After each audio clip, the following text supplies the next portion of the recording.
I don't drink, I don't smoke, I don't do drugs.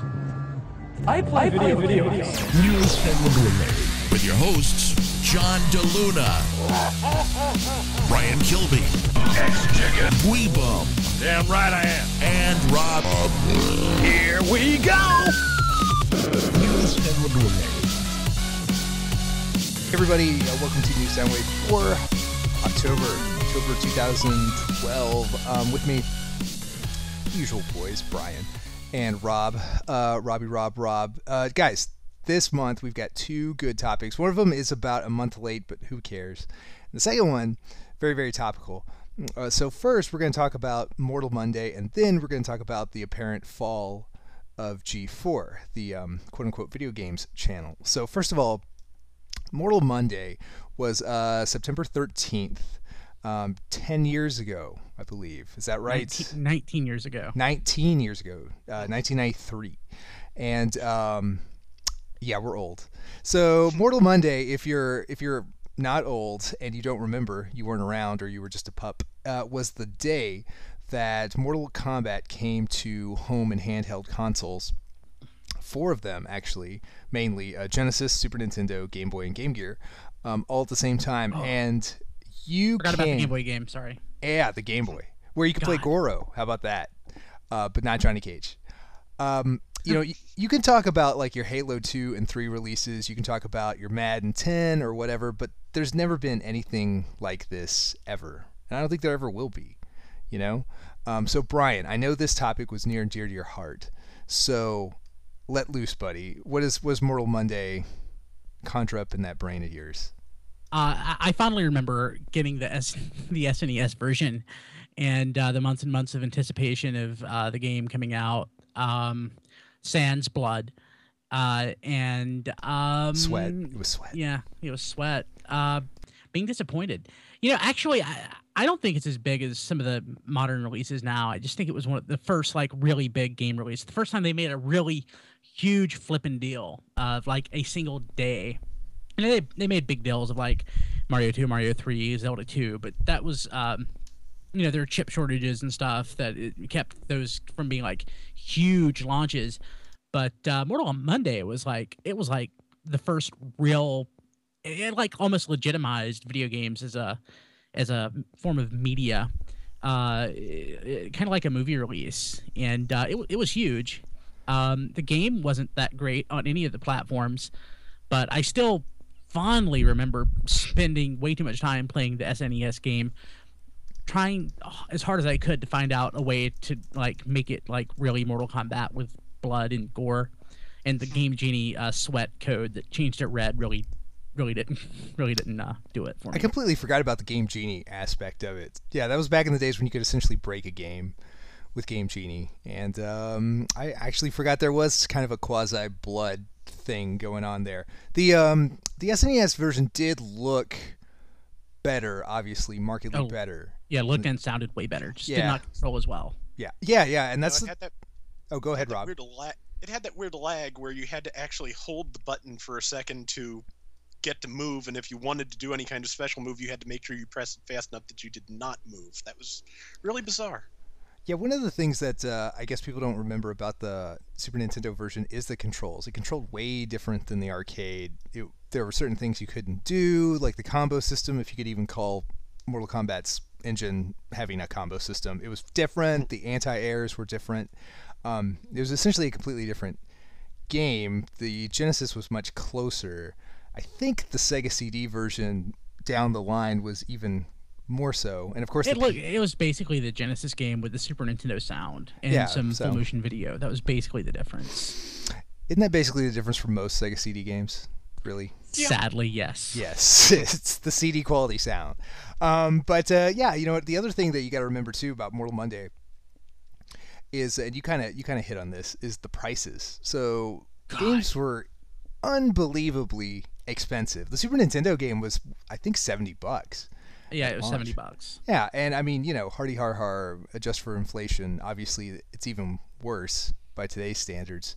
But yeah, I mean, and that was the most expensive. I think it was Super Nintendo, Genesis, and then the handhelds were kind of down the middle. But yeah, I mean, and even the Game Boy had the I guess, the selling point of you could play as Goro. Although oddly, they did take out Johnny Cage. I guess obviously because of memory shortage, but Yeah. it was kind of a nice throw in to be able to play Goro. So apparently the SNES game at one point in development did have the gore and the blood, but I have never seen any screenshots or anything to corroborate that, rumor or report. Have either of you ever saw like screenshots of the SNES game that actually included like guts and gore and stuff? It has been so long that I cannot even remember. It's possible really early in development that there were some screenshots in the magazine, but it's been so long. Yeah, I don't remember any kind of legitimate source, I guess, saying that. I mean, it's probably perfectly reasonable to think that very early in development they just went in and programmed ports, not knowing how handcuffed they were going to be, just to start porting, and then they had to shut it off at some point. But I've never seen like visual evidence of blood in the Super Nintendo game, or like even anything like approaching the regular fatalities. Some fatality, kind of like Scorpion's fatality was unchanged. Right. It's kind of surprising. Is that the only one? Well, let's see here. Yeah, Raiden's was changed. Sub-Zero's was changed. Sub-Zero's, where he froze you and like smashed you, actually became like legitimate fatalities down the line. Johnny Cage had the ridiculous kick to the sternum. I think, was Kung Lao's changed? They couldn't have changed Kung Lao's. It was not violent at all to begin with. Didn't it knock your head off? Oh, you mean Liu Kang? Yeah, Liu Kang. Sorry, Liu Kang. Yeah.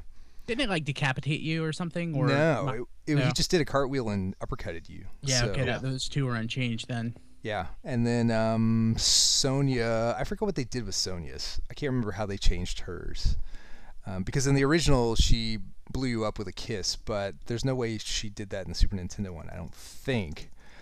But if they didn't change Scorpion's, her fatality is essentially the exact same thing as Scorpion's. It probably was left untouched. Yeah. So a year later, the Mortal Kombat 2 came out and for the SNES, and then basically the whole argument was settled because it had the graphics, had the sound, and it had the gore. So screw you, Sega.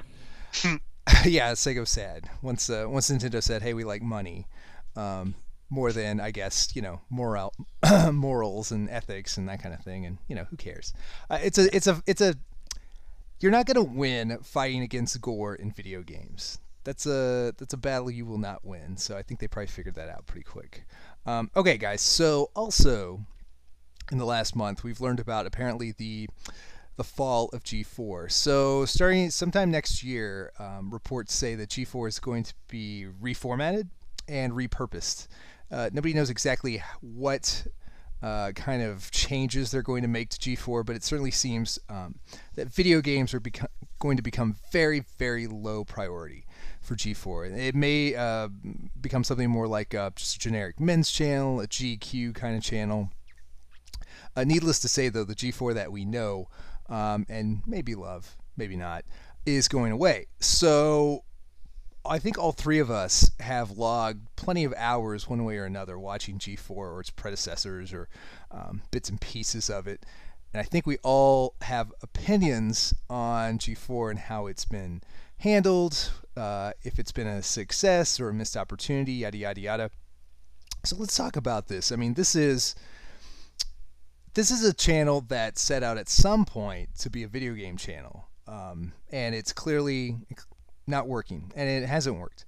There's lots of reasons why it hasn't worked. I think one of the big things that G4 has really failed to do is they failed to really understand, frankly, what video games mean to the players. So on an emotional level, they never seem to really get what a video game is to someone who's playing it. It was always, everything they've done has kind of been on the surface. It's been, I mean, comedy aside, and toilet humor aside, and that kind of stuff, and the dirty jokes and the frat boy kind of humor and stuff aside, they've never really done anything that gets to the heart of why people play video games. You don't see You don't see like even like the competitive nature of video games. So there's these huge tournaments that go on every weekend in all kinds of genres of video games. They don't really hit on that stuff. They do, I mean, they have their fun at Comic-Con. They do their jokes and they have their cosplay laughs and things like that. And then they talk to developers about video games that they're trying to sell. But you never feel like there's this emotional connection like, say, even in the early days ESPN had with sports fans, where they understood, they got past the fact that yes, sports are popular, people spend a lot of money on sports, we can make a lot of money putting sports on TV. They understood why people loved sports, and they kind of played off that. And once they really got that, of course, ESPN became this monolith. It seems like G4 has never really done that, and now they frankly run out of time. So guys, let's start with Rob. Rob, what are your thoughts on G4, and especially now that it seems like its days are numbered as a video game channel? Well, to be honest, I've been expecting this for years. About the time, I guess it was 5 years ago now, when the people in charge of the network said that they were going to start moving away from games because it was just too narrow a focus for a network. My response at the time was, well, sure, the way you do it. This is unfortunately, it's not just that they don't quite get it. It's also this is pretty much how specialty cable networks tend to go. They tend to, they tend to have started out looking at a very narrow audience, a niche market, and then as they try to expand, they have to become more general to get a general audience, and in many cases, they just completely lose their identity. That is, I've pretty much what happened with Spike TV, in my opinion, over the years, as it became Spike TV from the things it was before. I think the most telling thing I can say about G4, and the thing that I've been thinking about since I listened to you guys talking about it on RFC this past week, is that I have talked to both Adam Sessler and Kevin Pereira on Twitter, and I like them both a lot more when they're not on G4. Yep. Yeah. What does that say? I mean, I don't know. I mean, does that just say that it speaks to kind of like this wasted talent, I guess, that the channel kind of has? It's not the talent per se, maybe it's something bigger. It's mismanagement. The people in charge. Yeah. Mm-hmm. I think some of the major problems that G4 has had, besides mismanagement, is that if people want video game related content, the kind of content that G4 used to cater to, there are shows like this, and there's YouTube. Mm-hmm. So my favorite stuff on G4 was like the show that like showed the cinematic, or the ones that would like help you cheat your way through games. I would never turn my TV on nowadays to find that content, and wait for it. I would just go to YouTube and like search for it and have it in like 2 seconds. So basically G4 was a solution ahead of its time that is no longer needed. So like Robin mentioned, Spike TV. Spike TV used to be like narrowly focused on rednecks, and I'm not talking about people who are into wrestling and stuff like that. I mean, like literally, it was the Nashville Network, and like growing up, that was what was on TV at my house all the time. I loved watching Dukes of Hazzard. My parents would watch the country music videos, and it was like narrowly focused on a certain subset of people.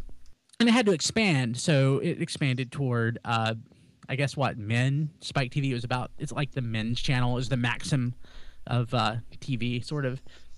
Yeah, that's fair. But yeah, then even now it had to become more, more generalized than that. G4 really couldn't sustain itself if it had gone, say, maybe the Tech TV route, because it bought out Tech TV. Tech TV was originally ZDTV, then Tech TV. It was a cable channel that basically catered to technology enthusiasts. It was a really good idea. There were help shows and just general, geekery shows that catered to like narrowcasted is a good way of putting it. Narrowcasted to a small subset of people.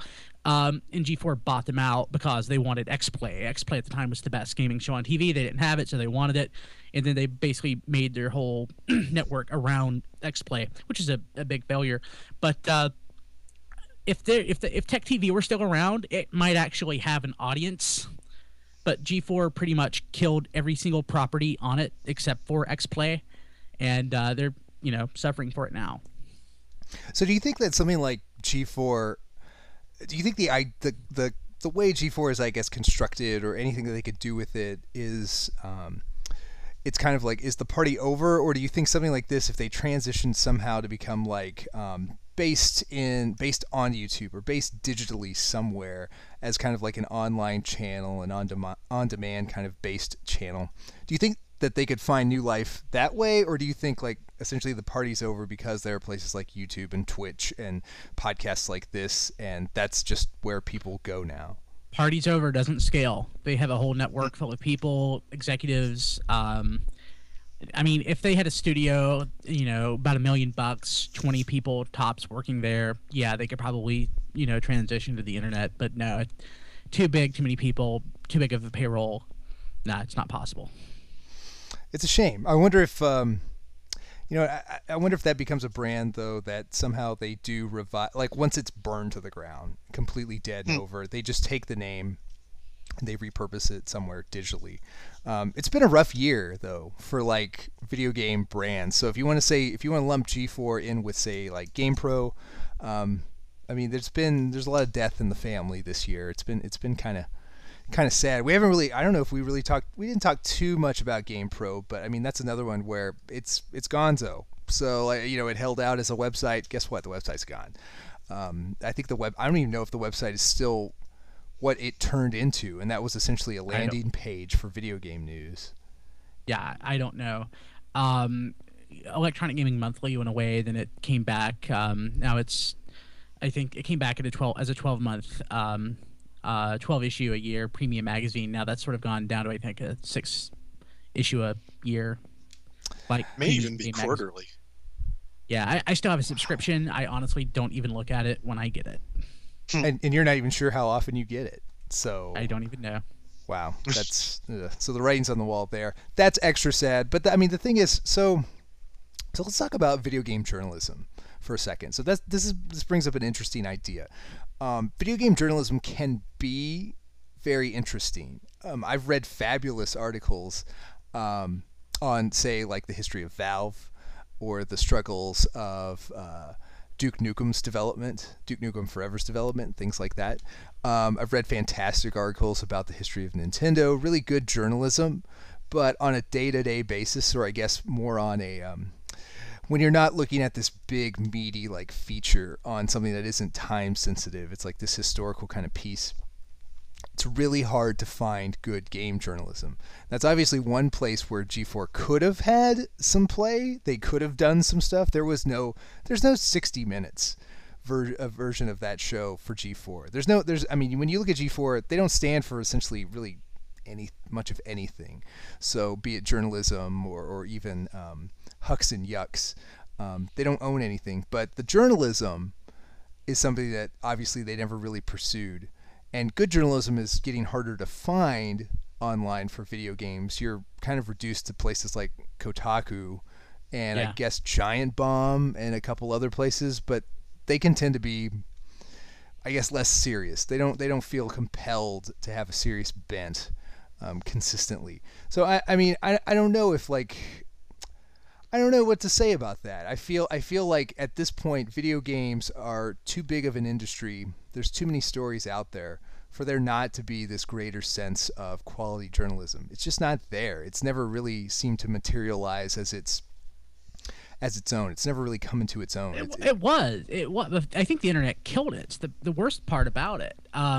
Like back in the day, I used to subscribe to like no less than 3 or 4 gaming magazines at a time, and at least 2 or 3 of them were really good. EGM up until like the late 90s, early 2000s was really good. Next Generation magazine, which was this like adult like gaming journalist / gaming professional geared magazine, was just truly excellent. Even GamePro wasn't terrible for a period of time. Heck, I subscribed to Nintendo Power, EGM2, and I subscribed and I had the first several issues of Game Informer, back when it was just the newsletter of, what was it, Funko Land. I mean, I subscribed. Mm-hmm. There was a lot of stuff in the past that was great, and it's just I think it's all been diluted because there are so many gaming sites and they have bought each other, and A lot of the really best journalists have moved on to other projects, doing their own stuff, or moved into the gaming industry. I mean, I think that's really why people in the gaming journalists are out there. A lot of them really just want to be in the game industry. They want to make the games. So, so between just everyone condensing down to IGN and UGO or whatever it is, and a couple other things, people joining the industry or people going off and doing their own thing, it's just there is too much content, not enough people centralized in one location to have like a really A-tier gaming website like GameSpot used to be, or IGN used to be, or God help me, 1UP used to be. I love 1UP. I'm a 1UP, faithful, stalwart. I'm still a holdout, but it's really only a shell of the magazine it used to be. I think the head count's now like less than 10 people. Like between like Jeremy Parrish and like 2 other people, they like write every article on the site. So wow. The other issue, that one of the reasons that almost all the articles you cited as to good pieces of journalism you wrote are in the past tense, or you've read are in the past tense, is that there is a certain amount of, I think, tension in covering new releases. The PR people are right there. The developers have to watch what they say. You have to get that distance of time at this point because of the size of the industry and the money involved to get that good journalism, because otherwise, there's just things people can't say if, that they want to keep their jobs. Yeah, and it's not like oh, I hate to say this, but I'm going to say it. It's not like gaming journalism is like real news. No one is going to blow up because the next Halo game gets a C at 1UP. It's not like countries rise and fall on this industry. So it's really a big PR machine, and like you said, people are afraid. Was it Jeff Gersman at GameSpot was terminated because of a review of Kane and Lynch or whatever it was? I don't remember. And it's a mess. It's a mess. People who really could say something and could really add to the conversation are either afraid, doing something else, or out there publishing like their own quarterly gaming magazine through that HP cloud printing website. So, and honestly, one of the other problems, it is a problem that affects normal journalism too, which is that you have to get the views you need to get the eyes on you. You have to have access to the people you want to talk to the people want to read about. Yes. and they know it. And if you say something they don't want, you may not have that access next time. Yep. I mean, this is a problem affecting journalism in a widespread way, but particularly in gaming, it is a big problem. Yeah, absolutely. I agree. Good points all. And it's sad. The thing is too, I guess what's sad is, yes, it's a PR machine. Yes, it's more analogous to say entertainment reporting, kind of ET Entertainment Tonight kind of stuff. Mm-hmm. At the end of the day, yes, we are talking about pure entertainment, and it has a fluff factor and all that stuff. The shame of it is that at the end of the day, at least when it comes to new releases, is that video games are really expensive, and for a lot of consumers, it's a heavy investment. And so sometimes lack of journalism can hurt, because at the end of the day, the consumer's throwing down a lot of money to invest in something that may not have quite the coverage that it used to, or when a new game comes out, frankly, a negative word, a discouraging word, may be harder to find than it used to be, maybe at least in the earlier days of the internet. Everyone has an embargo to deal with. Everyone has a boss to answer to. Even little things like, here's an example, like Skyrim. So Skyrim on the PlayStation 3 has become a fiasco. There's been a giant walkout of users because it's been pretty clear through bits and pieces of evidence that Bethesda knew that Skyrim wasn't going to work so well on the PS3. The PS3 didn't have the right RAM. The PS3 just didn't run the game sufficiently. They knew that going in, and so they released a product that frankly didn't work very well with a straight face. When all this evidence has kind of come to light, all these frustrated PS3 players have kind of staged a Skyrim walkout. So they've all walked out. They're not playing the game anymore. They're not supporting the game anymore in protest. That's good for them, and and Bethesda should own up to that. It's a shame that we don't have, like you said, Brian, kind of centralized news house, be it, like a Wall Street Journal or something, kind of like some place where we look to for at least the more serious side, even like Variety magazine in Hollywood, some place where we can look to for like a more serious kind of dissection of the news of the day in video games. Because right now it's just all dispersed. And I guess the biggest thing is, the one thing that I really hate are, frankly, sites like Kotaku, which are just kind of like one snarky post after another. 1 in 10 posts have substance. It's kind of like it's all cotton candy with 1 or 2 maybe serious posts a month kind of thrown in. That can get kind of frustrating, because then you feel like, who's covering this industry, who's really, watching my back or feeding me some interesting pieces of information. You have to search for that a little bit harder than I feel you should. So actually, real quick, so Rob, we know that Brian is a connoisseur of old magazines. Did you have any favorite reads back in the day when video game mags were kind of abundant? Oh, definitely EGM. I have somewhere next to me, in fact, an entire crate full of all of EGM that I ever got. I also have Nintendo Power there too. That was a favorite, not particularly for hard-hitting journalism or anything remotely like it, but they had some of the nicest layouts and some of the nicest art of the magazines of the day. And on that level, I always really enjoyed Nintendo Power. But in terms of actual news, EGM was my favorite, and I stuck with it for a good long time. At its height, EGM was incredible. When EGM was like at its peak, every month you would get, it felt like an encyclopedia. The books were so big. Oh my God. Thick with information. It was amazing. Yeah, around 94, December, I think. The one that had the X-Men on the cover was over 400 pages. It's amazing. That's insane. Think about like the shipping alone just to get those books to people back in the day. And yeah, I mean, you're right. Like back then, I mean, that was great. That was great reading. You'd read that 2 or 3 times, and by the time you were done, the next month's issue would be yeah. It was great. So Rob had mentioned that all of his issues of EGM are in a box. All of mine are on my hard drive. Nice. Thanks to a couple various websites where these things are stored that I might have kicked some cash to at one point to sort of help support the effort. Most of those gaming magazines are available on the internet if you know where to look. Good.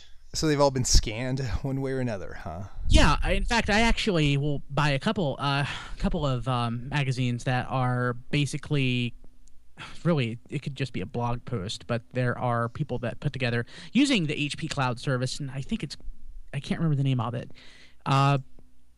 They're basically creating magazines about, or content about, these classic games, but in magazine form. It's kind of cool. It's a neat hobby. It's kind of like what we do, but using text instead of words and video.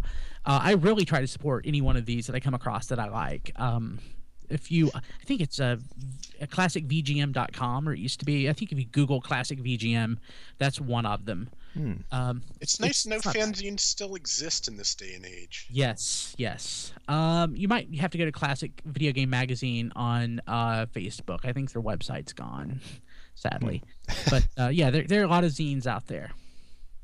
Good. That's good to know. And we would be remiss if we did mention that, another casualty this year is Nintendo Power. So at the end of December, it's been dead for years. Well, yes, but now they're going to bury the body. So at the end of December, they're going to stop publishing it, and even reports say that it was essentially Nintendo's decision to kill it, and also not support any kind of like digital version or initiatives to kind of keep it going. They killed it years ago. I think it's at Future Publishing that does it now. Yes. I mean, Nintendo hasn't actually published that or had anything really to do with it in years. Yeah, I mean, it's been a licensed product for a while. So it's dead. It's dead.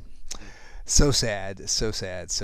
I'm trying to think if there's anything. I guess EGM, the quarterly EGM at this point, or the semi-annual EGM is the last of the dinosaurs. I guess that sounds right. I guess if you ask me like Nintendo, well, no, if I had to bet between Nintendo Power, EGM, and GamePro, which one would survive the longest, it would be Nintendo Power. But I guess that's not going to be the case. I would have thought EGM at the time myself, just because, you know, like I said, as much as I liked Nintendo Power, it always felt like EGM had more substance to it. So I would have put money, you know, back at the time we're pretty much all thinking of on them being the longest holdout. If I had even, you know, given thought to the idea of magazines ceasing to exist in general. Yeah, if you have a Kindle or a Kindle app, break out the $3.33 a month it costs to get Edge magazine. That's totally worth it. That's Edge out magazine, of the UK. huh? Okay. Yeah, it's out of the Cool. UK. Cool. Very It's nice. probably the best gaming magazine going today. Noted. Is Retro Gamer still going? Do you happen to know? Considering I don't think Retro Gamer actually ever had a digital version. Okay. But it's retrogamer.co.uk, I think, is the URL. I always wanted a subscription to that, but the magazine's like $10 or $15 to get a copy of it. Yeah, I grabbed a couple at the local bookstore. It was kind of hard to find, but I always liked that. Yeah, retrogamer.com is apparently. I thought that was a co.uk. It's still around, and Good. No, this is something else. Maybe it's not. That would be a maybe. shame. Yeah, that would be a shame. Well, there's retrogamer.net. Is that the same? It's definitely European. Let's see. That would be right. Subscribe and save lots of pounds. That's it. Yeah, .com is the .com is like some gaming thing. Yeah, yeah, it's still available. I would like it to get a subscription, but it's not digital. You can get it digital though. Actually, it's on iTunes, but I don't have any iOS devices, so that's why I can't get it. Well, I wouldn't mind the hard copy, but I bet the cost is prohibitive. Yeah, I would totally get that. That's something I would subscribe to. yeah, Nearly totally. always came with a demo disc or a disc with legal emulation on it, which was nice. That's cool. Ooh, that is cool. Retro Gamer. All right, well, maybe this will be on the Christmas list. Good show, guys. Good show. This was awesome. So yeah, Mortal Monday and unfortunately the death of G4. Meaty topics. One good, one sad. Not so bad. But so this will do it for the October issue of New Soundwave. We'll see you guys next time for the November issue.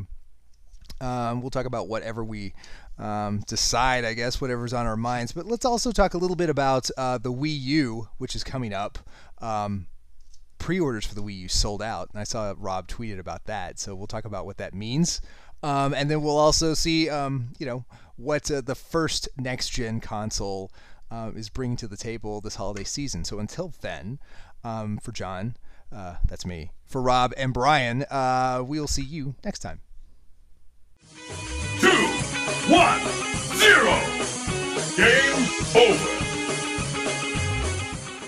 I can't quit now, Luigi. I was born with a plunger in my hand. I know. Boy, it was awfully hard on Mom. This has been New Soundwave. Visit us at tfradio.net for show notes and to subscribe to the podcast. Follow us on Twitter at tfradio for news and updates. Check out all our videos at tfvideo.net. New Soundwave is a radio-free Cybertron production.